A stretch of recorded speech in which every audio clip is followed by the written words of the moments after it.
Kalau Anda tidak bisa beli rumah, ya langsung, ya secara cash, solusinya adalah Anda harus cari tanahnya terlebih dahulu.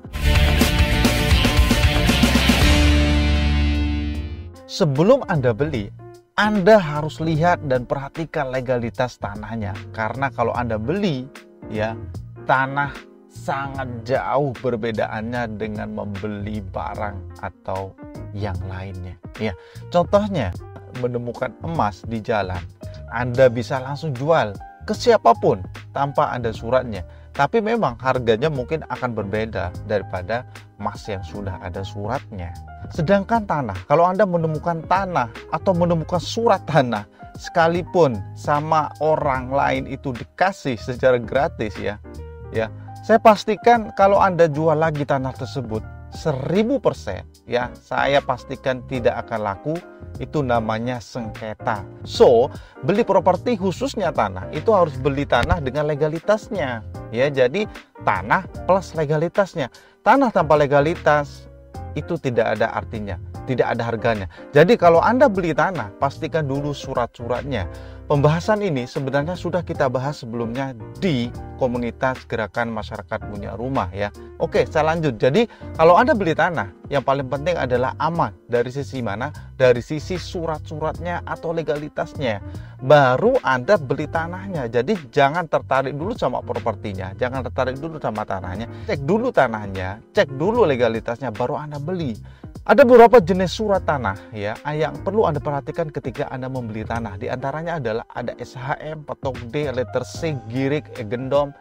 Nah, saya sarankan ambil yang surat hak milik. Ambil yang SHM atau surat hak milik. Atau kalau tidak ada SHM, petok D atau letter C.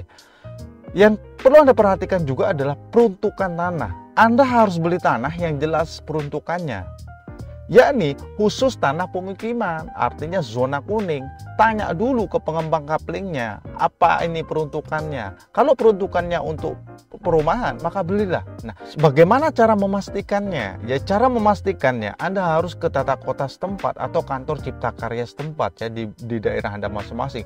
Jangan sampai Anda membeli ternyata tanah tersebut lahan konservasi, lahan yang bermasalah, yang tidak boleh dibangun, yang tidak boleh keluar izinnya. Nah, atau tanah milik negara dan lain-lain. Efeknya Anda tidak bisa membangun rumah di atas tanah tersebut. Artinya tanah Anda bermasalah. Nah, yang perlu diperhatikan juga adalah keadaan lingkungan sekitar. Keadaan lingkungan sekitar ini artinya apa? Tersambung PDAM ya, dan tersambung listrik.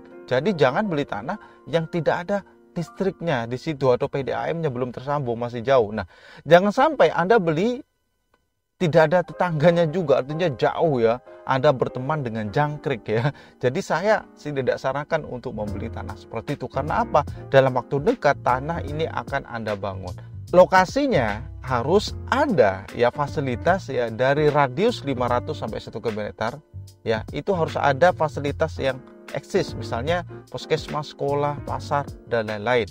Nah, yang perlu diperhatikan juga adalah roh jalannya. Nah, roh jalannya ini minimal roh jalan tanah yang dibeli adalah 5-10 meter ya.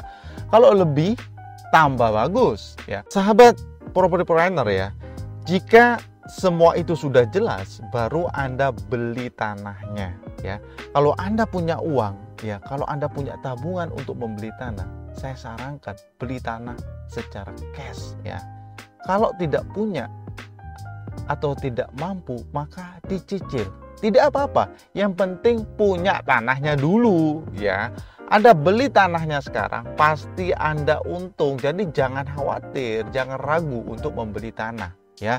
Tanah kenaikannya sangat signifikan jika dibandingkan dengan waktu Anda beli waktu pertama kali. Jadi jangan takut. Kenaikannya bisa jadi 10, 15, bisa lebih. Nah, dalam kasus ini teman-teman, karena temanya bagaimana cara menyicil pembangunannya, ada dua cara ya untuk membangun rumah Anda yang bisa Anda pakai. Ketika Anda sudah punya tanah ya, maka bagaimana cara membangunnya? Nah, ada dua cara membangun rumah Anda yang bisa Anda pakai. Ingat, pastikan punya tanahnya dulu. Kalau tidak ada tanahnya, strategi tidak berguna. Anda bisa lakukan adalah disiplin menabung di rekening Anda untuk menyicil pembangunannya. Tapi Anda harus sabar ya. gini, perbandingannya gini, daripada Anda kredit 15 sampai 20 tahun, lebih baik sabar 3 sampai 4 tahun untuk menunggu ya, tapi rumah Anda jadi. Artinya tidak ada tanggungan hutang. Semua itu pilihan ya, tergantung prinsip dan keyakinan dan kebutuhan Anda pastinya. Nah, yang kedua, cara ini adalah cicil atau kredit, dan saya akan bagi menjadi dua ya. Teman-teman tahu nggak, ada fasilitas kontraktor yang bisa dicicil. Nah, kontraktor dengan fasilitas yang bisa dicicil ini memang tidak banyak, tapi ada. Itu yang menyediakan jasanya. Contohnya nih, rencana anggaran biaya atau yang saya sebut dengan RAB. Dengan contoh rumah tipe 36, harga per meter Anda mungkin 2,1 juta ya, kali tipe rumahnya 36 atau sekitar 75 juta. DP ke kontraktor itu 20% sampai 30%. Anggap aja 15 juta ya. Sisa biaya pembangunannya sekitar 59 sampai 60 juta. Nah, kalau Anda cicil selama 24 bulan atau 3 tahun itu bisa diangkat di bawah 2 juta. Kalau 24 bulan itu sekitar 2,4 juta. Dan durasi pengerjaannya teman-teman, kalau Anda pakai kontraktor itu 3 sampai 4 bulan itu sudah jadi. Itu enaknya. Jadi fasilitas kontraktor bisa Anda searching juga ya di internet, pasti temu kok. Jadi ini jauh lebih murah dan Anda terbantu lebih cepat rumah Anda terrealisasi. Jadi 3 sampai 4 bulan rumah Anda langsung terrealisasi, Anda sudah bisa menghunikan rumah Anda. Fasilitas cicil selanjutnya adalah menggunakan fasilitas bank. Sekarang ada beberapa bank yang menyediakan fasilitas pembiayaan konstruksi. Nah, pembiayaan konstruksi ini Anda bisa cek di program bank. Anda bisa tanya ke perbankan. Untuk bank yang saya maksudkan, silahkan Anda browsing ya. Jadi saya contohkan, ketika saya ya teman-teman memulai bisnis developer properti, dulu saya juga memanfaatkan fasilitas bank. Artinya untuk membangun rumah yang saya jual. Dan itu Anda bisa pakai juga cara ini untuk mempraktikkan rumah yang Anda mau buat. Artinya punya tanahnya dulu ya. Nah, jadi syaratnya untuk Anda difasilitasi oleh bank adalah yang pertama, tanah sudah atas nama Anda. Jadi pastikan tanah sudah atas nama Anda. Jadi tanah sudah di-split ya, dipecah ya suratnya atas nama Anda. Itu penting. Itu menjadi syarat mutlak bank membiayai konstruksi Anda. Yang kedua, buat RAB, rencana anggaran biaya rumah Anda. Ya, itu yang diajukan ke bank. Jadi itu yang akan dicairkan. Misalnya 100 juta yang itu akan dicairkan oleh bank. Dan pastikan BI checking Anda bagus, slik OJK Anda bagus.